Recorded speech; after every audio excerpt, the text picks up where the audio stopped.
केला के पत्ता लंबा लंबा बासमती के चावल जी। केला के पत्ता लंबा लंबा बासमती के चावल जी। एक कौ चावल छोड़बा दुल्हे तोहरा करब नसबंदी जी। एक कौ चावल छोड़बा दुल्हे तोहरा करब नसबंदी जी। तोहरी माई बहिनिया पूछई कहाँ भयल नसबंदी जी। तोहरी माई बहिनिया पूछई कहाँ भयल नसबंदी जी। आजमगढ़ में चावल छोड़ले वही भयल नसबंदी जी।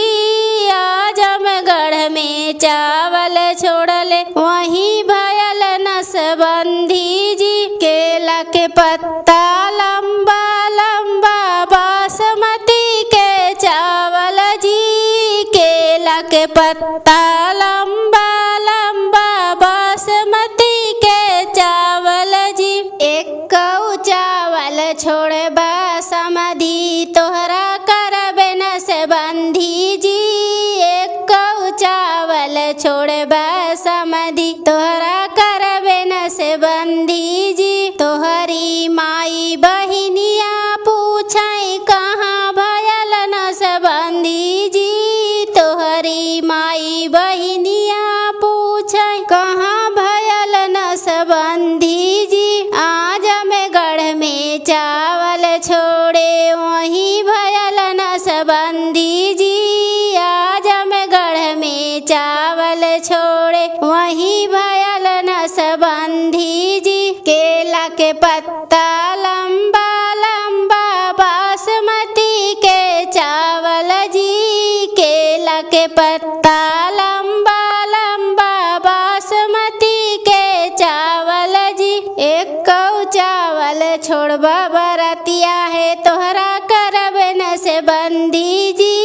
एक कौ चावल छोड़बा बरतिया तोहरा करब नसबंदी जी। तोहरी माई बहिनिया पूछई कहाँ भयल नसबंदी जी। तोहरी माई बहिनिया पूछई कहाँ भयल नसबंदी जी। आजमगढ़ में चावल छोड़े वही भयल नसबंदी जी। आजमगढ़ में चावल छोड़े वही भयल नसबंदी जी। केला के पत्ता लंबा लंबा बासमती के चावल जी। केला के पत्ता लंबा लंबा बासमती के चावल जी। एक कौ चावल छोड़बा दुल्हे तोहरा करब नसबंदी जी।